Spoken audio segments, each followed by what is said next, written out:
আমরা মনে করি যে বাংলাদেশ এমনভাবে সংস্কার হওয়া দরকার যাতে করে আর আগামীতে কোনো স্বৈরাচার বাংলাদেশে ফিরে আসতে না পারে। ইতিমধ্যে আপনারা দেখেছেন যে বাংলাদেশের সমস্ত রাজনৈতিক দল, গণ অভ্যুত্থানের সকল শক্তি তারা কিন্তু রাষ্ট্র সংস্কারের ব্যাপারে একমত হয়েছে এবং একই সাথে আওয়ামী লীগ এবং তার দোসর জাতীয় পার্টি সহ সবার নিষিদ্ধের ব্যাপারে কিন্তু বাংলাদেশের জনগণ একমত। এই যে রংপুরে আপনারা দেখেছেন যে জাতীয় পার্টি এই রংপুরকে কিন্তু কলঙ্কিত করেছে। আজকে অনেকে মনে করে যে রংপুরের রংপুর জাতীয় পার্টির ঘাঁটি, কিন্তু আমি লক্ষ্য করছি যে রংপুরের মানুষ কিন্তু এখন সচেতন হয়েছে।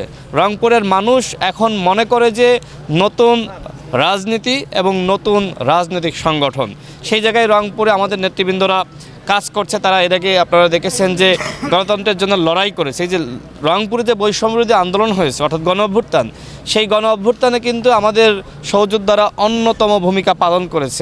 আমাদের যারা ছাত্র অধিকার পরিষদের নেতৃবৃন্দ ছিল তারা কিন্তু এখানে বুক চিতিয়ে লড়াই করেছে। আমি রংপুরবাসীকে ধন্যবাদ জানাবো যে তারা সেই আবু সাঈদের চেতনাকে বুকে ধারণ করে তারা পরবর্তীতে যেভাবে লড়াই সংগ্রাম করেছে, আমি মনে করি যে আবু সাঈদ এই বাংলাদেশের মানুষকে অনুপ্রেরণা এবং সাহস জুগিয়েছে।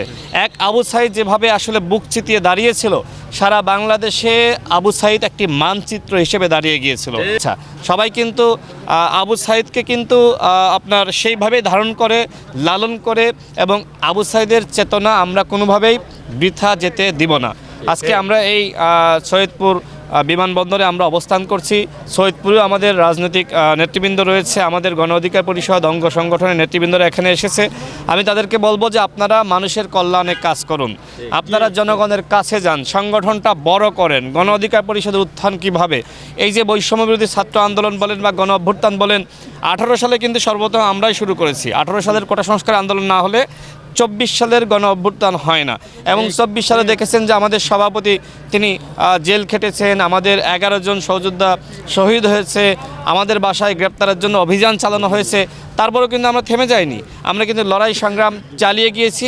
এখন এই মুহূর্তে দরকার একটি অবাধ সুষ্ঠু নিরপেক্ষ নির্বাচন, একই সাথে নির্বাচনের আগে রাষ্ট্র সংস্কার এবং গণহত্যার ব্যাপারে কিন্তু আমরা সোচ্চার। আমাদের স্পষ্ট কথা যে আগামীতে আওয়ামী লীগ বাংলার মাটিতে রাজনীতি করতে পারবে না এবং আওয়ামী লীগের দোসর জাতীয় পার্টি সহ যারা ছিল 14 দলের জোট, এরা বাংলাদেশে আর রাজনীতি করতে পারবে না।